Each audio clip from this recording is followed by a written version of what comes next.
I was talking to two friends of mine, and they're both school owners. One is in Florida, one is in California. And we were talking about different things that we're going through in our schools, good and the bad, and they kept asking me, I've lost a lot of black belts lately. I used to have somewhere in 15 or 20 black belts, and now I'm down to 6 or 7. And I asked them, well, why is that? Did you contact them? And they're like, yeah, but they didn't contact me back, or 1 or 2 moved away, but a couple wouldn't even contact me. And I said, oh, it's too bad. What do you think is the cause of that? And they really couldn't answer that. So they asked my advice on it. I said, well, I don't know the exact reason why you may have had so many people quitting the school. If you're not getting someone who's telling you or being honest, if there was an issue of some sort, if they're just kind of quietly going away, then you'll probably never know, or you won't know till it's far too late to get them back. One of the things that I find with students in general is that they set their goals too short. In other words, if I start out as a white belt, my goal will be in the particular school that I'm training in, whatever style it might be, I want to get my black belt. And that's a pretty good goal to attain, because that's a long distance goal. It might take, depending on the school, it can take anywhere from 4 to 6 years to get your black belt. I tend to tell people to stay away from schools that offer a black belt program with less than 3 years. It should be minimum 4, 5, or 6 years. Going back to the issue, a lot of people set their goal right at first degree black belt. And what happens is when you set your goal in the future of something you want to do, you tend, when you attain that goal, you quit. You leave, you're done, you've gotten what you came for, you've worked hard, and it's no small achievement to earn a black belt, and then you disappear. And you go on to do something else in your life. And that's okay, and a lot of people do that. I was always taught as a child from reading many books about successful people, as they said, no, set your goal high.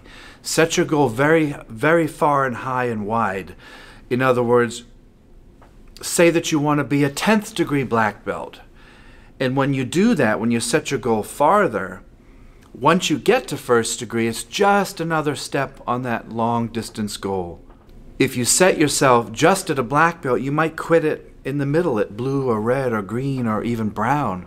But if you set yourself to be a 10th degree, first degree black belt will just be a small step on that goal.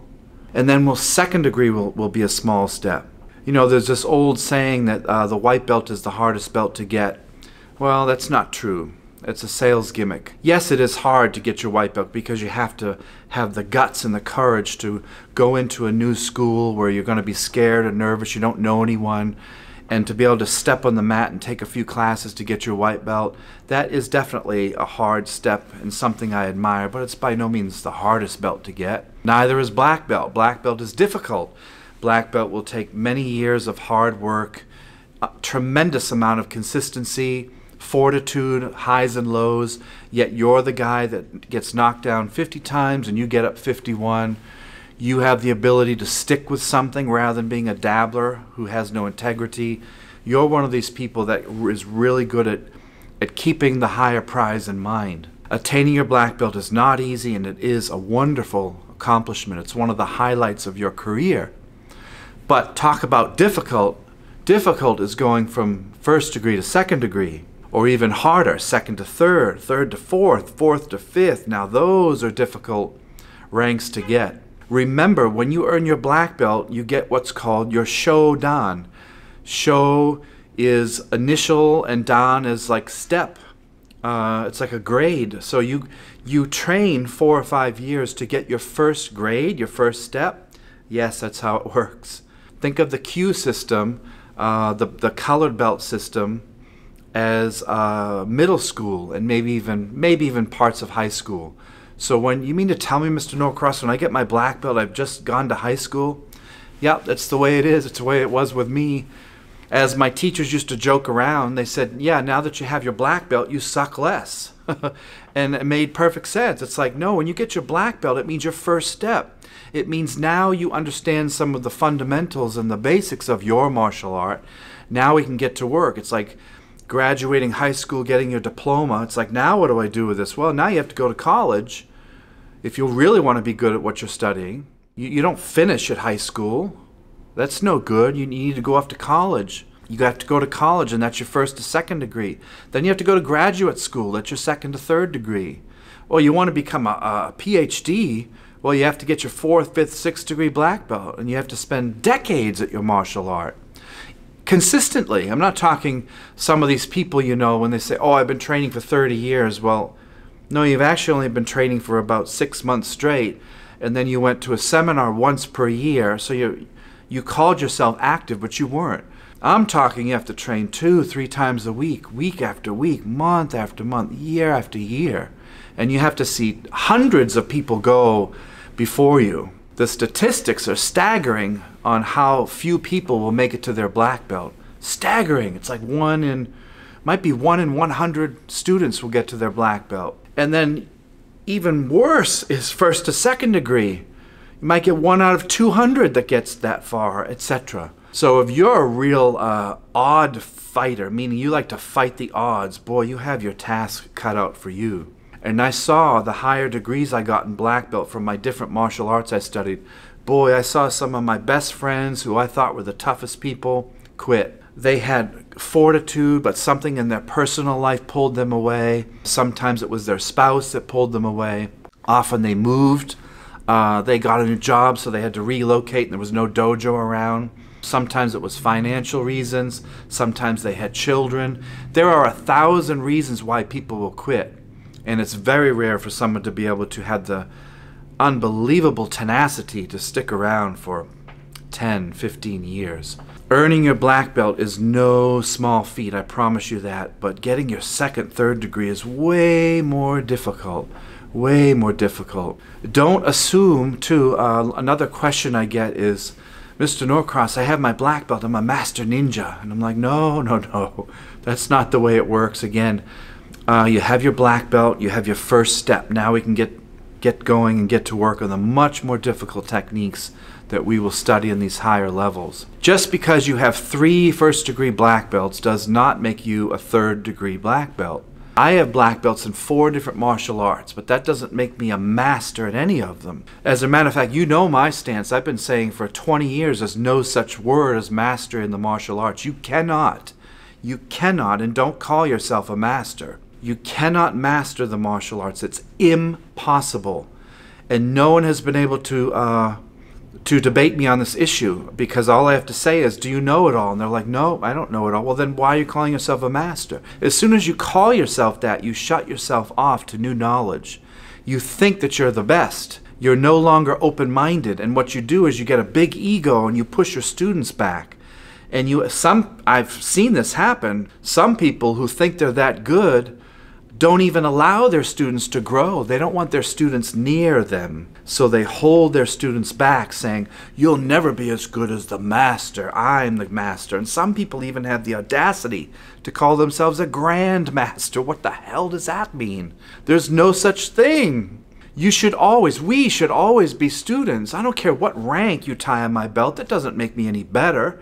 I'm still learning stuff every single day. Last night in class, I learned something new from a white belt student who did a different martial art. And I'm like, well, what would you do here? And he said, I'd do this and that. I'm like, that's great. I have never seen that before. Can I use that? Sure, he said.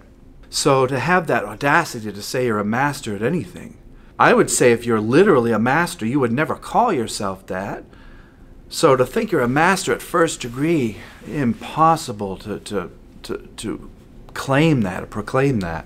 But don't get discouraged. Again, this is a black belt, and anyone can buy one of these on the internet. You can go out on Amazon, on eBay, pay 20 bucks, and lie to the world and say you're a black belt. But this does nothing more than hold your pants up. It does not tell you what kind of person you are. It is not going to win in a street fight. It's not going to protect you from the guy with a knife over there. If you earn one, it does say that you can put the time in to earn one, which is great. Again, I'm not taking away from those out there who have earned their black belt. It is such a wonderful achievement, and you're going to be on a natural high from earning your black belt. You're going to walk around your school very proudly for about a month. And then after a month, it goes down because no one's looking at you anymore. It's like when you buy a new car, right? And you want to show off your new car and you drive it through the neighborhood and everyone's like, oh, look at his new car. It's beautiful. Look at that ride he's in. Let me take a ride. And then a month later, no one cares. And now you're stuck with the car payments for 5 years. Same thing with a black belt. Anyone that's done martial arts for a consistent period of 5, 10, 15, 20, in some cases 30 or 40 years, know that there's massive highs and lows in your training. And again, the true warrior, the true tough guy, girl, whatever, is the person who, through the hard times, shuts their mouth, shuts up, and continues to train through the most difficult times in their life. Their personal lives might be a wreck. They're going through a divorce. They lose money. They fail at business. They have injuries, and I've had my share of surgeries. But yet, they continue to train. They come back. They take a month off to heal, and then they show up when you least expect it. Those are the people I take my hat off and salute to. Those are the people that are worthy of wearing that belt. Because a black belt is just a white belt who didn't quit. It's no more. To get your second degree and your third degree and your fourth degree, you have to be a really good student, a really tenacious person to be able to get that far. And again, you're going to want to quit. Natural tendency in human life is the law of thermodynamics. It's to go towards entropy. Entropy will increase over time. As we get older, we get slower. We don't get stronger and faster as we hit our 50s, 60s, and 70s. So you have to choose a martial art that will adapt with you. When I did karate when I was 18, by the time these guys are 35, their bodies are wrecked. Their hips are out of joint. They've had so many broken shoulders and back injuries. You have to find a martial art that can also adapt as it gets older. So I wanted a more intelligent martial art. I wanted one that worked on balance taking and beautiful distancing and perfect timing, that did not rely on the strength of youth, because that will go away over time, as we know. You can't fight age, so why not find a martial art that will adapt with you? And this martial art that I chose as I believe to be the best is the one that happens to be so deadly, yet you can do this until you're 60, 70, 80, 90 years old. So to recap, yes, it's wonderful to earn your black belt. I don't know why these particular friends of mine, their students, quit. There's a million excuses why you can quit, and there's very few good reasons to stay. One of them for me was I loved the training, I loved the people I was with. The martial art had enough depth to it so I could never get bored. Through that vehicle, I learned in my personal life how to get over obstacles and how to get over sadness and anger and all those things that are detrimental to our progress in life. I learned how to tap into the secrets of life, and by secrets in quotes, I mean just how to be calm and live present in the moment, not to fear when I'm scared, to run towards responsibility, and when I'm nervous and scared, I run toward that challenge, because I know in order for me to grow as a person, as a black belt, I have to run toward the things that make me uncomfortable. Sitting in my comfort zone is never going to make me grow as a person. And that the martial arts has given me since I was 10 years old. And I'm almost 49 now, and I have never shied away from training. I have always consistently trained for that many years. I have had injuries. There are 1 or 2 times where I wanted to quit, but I got over that. And that's the key.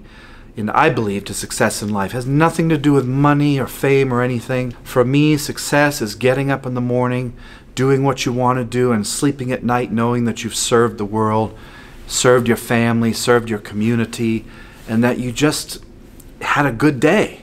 A good day. So good day to you, my friends. Continue in your journey, or if you haven't, start it. Expect failure. Expect to fall backwards. Expect to get knocked down. The way toward this is not easy, yet when you get there, remember to set your goal higher. If you set your goal at 10th degree, you might quit at 5th degree, but a 5th degree is a lot better than a 1st degree. And hold no doubts about that. 1st degree does not mean you even know how to fight. It means you now know how to make a fist, you can do a front roll. Let's get to work. So wherever you train, whatever martial art, style doesn't matter, find a teacher that you respect, a teacher that inspires you, a martial art that has depth to it, and have fun in the process. The process really is about where it's at. It has nothing to do with the destination. 99% of us will never get 9th or 10th degree, but my gosh, we're gonna have fun trying to get up that mountain. Till next time, my friends, good training to you, and I'll see you soon.